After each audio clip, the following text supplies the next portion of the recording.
Anchorage is closer to Russia's Far East than to most major cities in the contiguous 48 US states. It sees cargo from Asia, military aircraft watching the Arctic, and oil flowing through pipelines beneath its streets. It's not just a snowy town, it's a global crossroad hiding in the cold. It sits quietly in the south-central part of Alaska, surrounded by mountains, forests, and frozen ocean. But make no mistake, this place runs deep with power. Anchorage handles more air cargo than almost any other city in the world. It connects east and west, where planes from Asia land to refuel, load up, and take off again. Here, military bases scan the skies over Russia, watching the northern edge of the world. Oil money flows through the economy, funding schools and even giving residents yearly checks just for living in the state. So how did this frozen outpost become one of the most overpowered cities in America?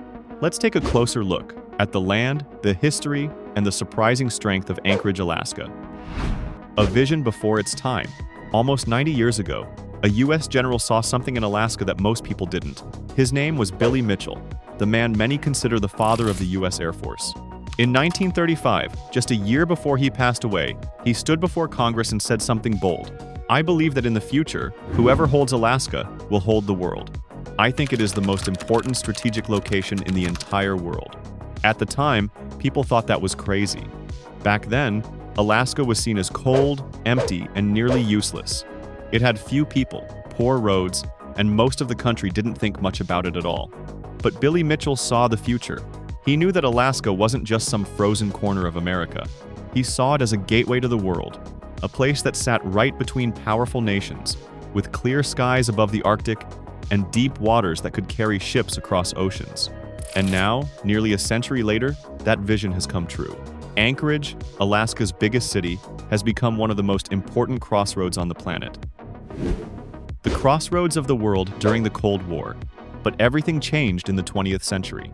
With the rise of airplanes, the Cold War, and Asia's growing economy, Anchorage suddenly became super important. Imagine a plane flying from Paris in Europe to Tokyo in East Asia. The fastest route would be straight northeast, right over Siberia. But there was a big problem. Siberia was part of the Soviet Union, and during the Cold War, the Soviets closed their skies to most Western airplanes. That meant planes couldn't fly the shortest path. The Soviet Union was huge, covering about 1/7 of the world's land, almost as big as all of North America combined. The next best route was to fly north over the Arctic, then around Soviet airspace, and finally head south toward Japan. The only issue? Planes at that time couldn't fly that far without stopping to refuel. So, where could they stop? The answer, Anchorage. At the edge of America's last frontier, Anchorage became a critical refueling point. Though it was just a small city, it soon earned a big nickname, the Crossroads of the world. Flights arrived from all over, from Paris, London, Amsterdam, and New York, to Sao Paulo, Mumbai, Seoul, and Tokyo. Because of the airport, Anchorage suddenly became one of the busiest, most important cities for global air travel. Passenger flights decline, cargo takes over. Anchorage's unique location helped it thrive during the Cold War, but those advantages didn't last forever. In 1989, as the Cold War ended, the Soviet Union opened its airspace to Western planes. At the same time, new aircraft were built that could fly non-stop between Europe and Asia. This was great news for airlines. But for Anchorage, it was a big loss. Each flight that skipped Anchorage meant losing nearly $80,000 in fees, taxes, fuel sales, and other airport business. Today, only 2 international passenger flights remain, both seasonal.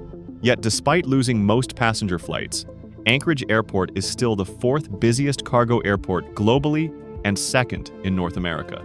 Because it's no longer passengers, it's cargo that keeps Anchorage busy. When flying cargo, airlines face a choice: carry more fuel for longer range but less cargo, or carry more cargo with less fuel, which means shorter range. Anchorage's location makes this trade-off work perfectly. It sits almost exactly between New York City and Tokyo. More than 90% of the developed world is within a 9.5-hour flight from Anchorage. Cities like Honolulu, Vancouver, San Francisco, and Los Angeles are less than 6 hours away. New York, Mexico City, and Tokyo are under 7 hours.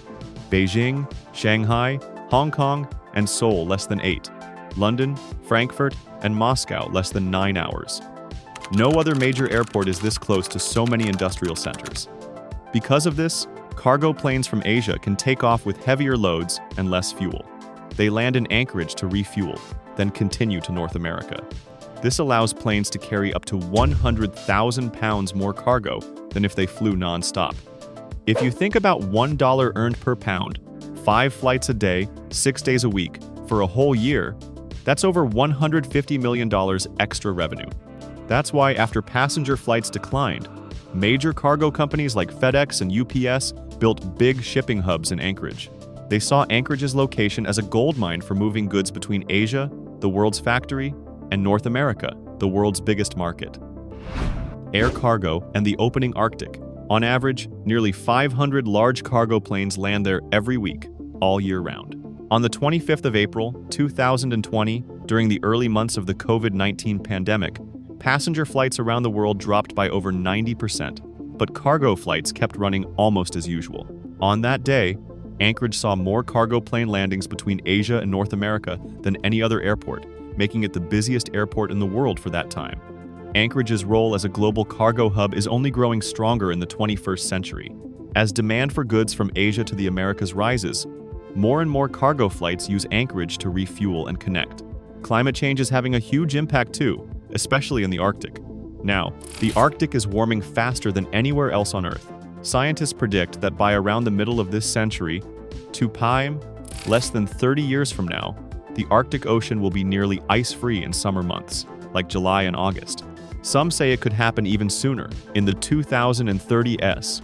In fact, in March 2025, Arctic sea ice hit its lowest winter level in 47 years of satellite records, even earlier than expected. When that happens, the Arctic will become a blue ocean in summer, opening new shipping routes.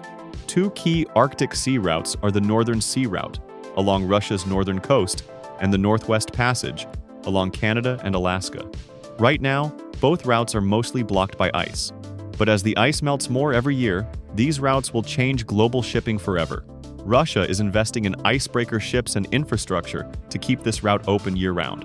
Plus, with new environmental rules like the European Union's emissions trading system starting to include shipping in 2024, companies may benefit economically by choosing shorter, cleaner Arctic routes. All these changes mean Anchorage's location will only become more important. It sits near the southern edge of these new Arctic passages, making it a key player in the future of global transport and trade. Alaska, geopolitics, and Arctic defense. Alaska's position isn't just important for trade, it's also a key part of America's defense strategy. Near the Bering Strait, under the Arctic Ocean, are massive reserves of oil and natural gas. Experts believe the Arctic may hold 13% of the world's undiscovered oil and 30% of its natural gas. These resources are within reach of not just the US, through Alaska, but also Russia, Canada, Norway, and even the European Union through Greenland. As countries rush to claim and develop these resources, the Arctic is turning into a new arena of competition. Because Alaska is so close to Russia, China, and North Korea, it becomes the US military's front line. If a missile were ever launched toward the US, it would likely pass near Alaska, giving American forces a chance to stop it early. That's why the US has built its largest ground-based missile defense system at Fort Greely, Alaska. Altogether, there are 9 US military bases in Alaska, plus another in Greenland. Russia has at least 18 Arctic bases, more than all other countries combined. This explains why the US once tried to buy Greenland. Controlling both sides of the Northwest Passage would give it a major advantage. And then there's Russia, whose entire strategy for becoming powerful again depends on the Arctic. More than 20% of Russia's economy comes from Arctic resources, especially natural gas. This gas gives Russia huge influence over many European countries that rely on it to keep their lights on and homes heated. That's why Russia sees the Arctic as its key to returning as a great global power. To protect this goal, Russia is building new military bases and reopening old Soviet ones across the Arctic. This rising tension means the Arctic could soon become the biggest hotspot for global competition and new wealth. The tensions over the Arctic might feel far away, but if you want to see how such conflicts could unfold, look no further than the Mediterranean Sea between Greece and Turkey. There, countries are fighting over similar issues: rich new natural gas fields and disputed sea borders. Both Russia and the US back different sides, making the situation even more tense. These tensions nearly led to a major war between Greece and Turkey. If that happened, It could become the deadliest war in Europe since World War II. But this conflict didn't start yesterday. It goes back centuries. Greece and Turkey fought 4 large wars before the 20th century. Millions of people were forced to move between the two countries in a tragic population exchange. The island of Cyprus was invaded and divided between Greek and Turkish sides, a division that still exists today. The full story is long, complicated, and filled with pain and misunderstanding. This conflict shows why the world is so fragile in some regions, and why these disputes matter so much. Thank you for taking the time to explore the incredible story of Anchorage and its unique place in the world. What do you think will happen next in the race for control over the Arctic? Let us know in the comments below. See you in the next video.